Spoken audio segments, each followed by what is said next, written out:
Hello and welcome. Let's start with a question. What are you willing to do to make your life better? We often think the answer has to be big and complicated.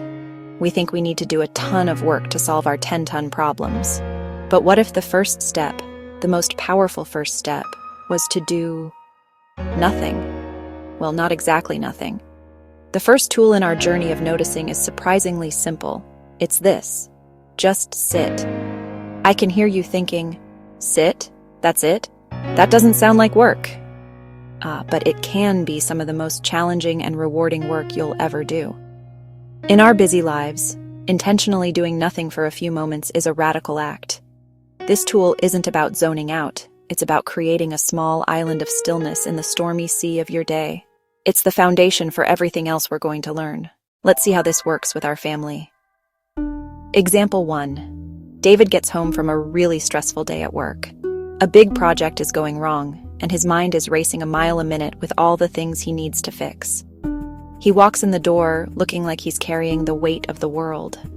His wife, Silvana, sees this, and instead of asking what's wrong, she simply says, "Hey, before you do anything else, why don't you leave your bags by the door and just sit in your favorite armchair for 3 minutes? I'll set a timer." David's first thought is, I can't sit. I have to solve this. But he trusts her, so he does it. For the first minute, his mind is still racing. But by the third minute, without him trying to fix anything, the storm in his head begins to quiet down. He hasn't solved the problem, but the problem no longer has a stranglehold on him.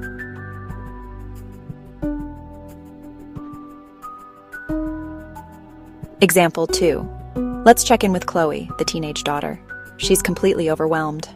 She has a history paper due, her friends are in the middle of some drama, and her younger brother Leo is being, well, a younger brother.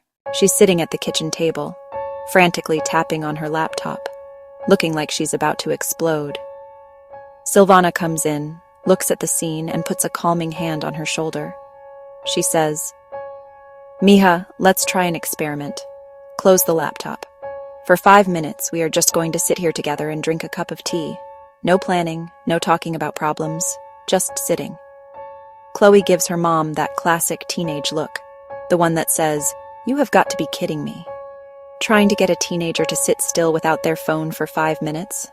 Now that's some Zen master level work. But she agrees. And after a few minutes of quiet, her shoulders begin to relax. The mountain of stress is still there, but she feels just a little bit taller and more able to climb it.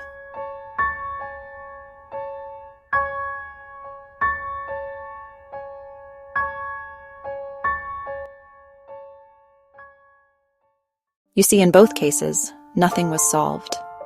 And yet, everything changed. The simple act of sitting created a space between the person and their problem. That space is where clarity lives. It's where we can begin to notice our lives instead of just reacting to them. Conclusion and your practice. This tool is your emergency brake for a runaway mind. It is nurturing, practical, and profoundly useful. Your practice this week is simple. Once a day, or whenever you feel overwhelmed, just sit.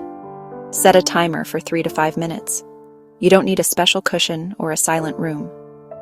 Sit in your car before you go into the grocery store. Sit at your desk before you start a big task. Don't try to clear your mind or solve your problems. Your only job is to sit. Give yourself the gift of the pause. You will be amazed at what you begin to notice when you do. This simple act of creating a moment of stillness is a foundational part of being present in our own lives, a state of being we explore in many ways.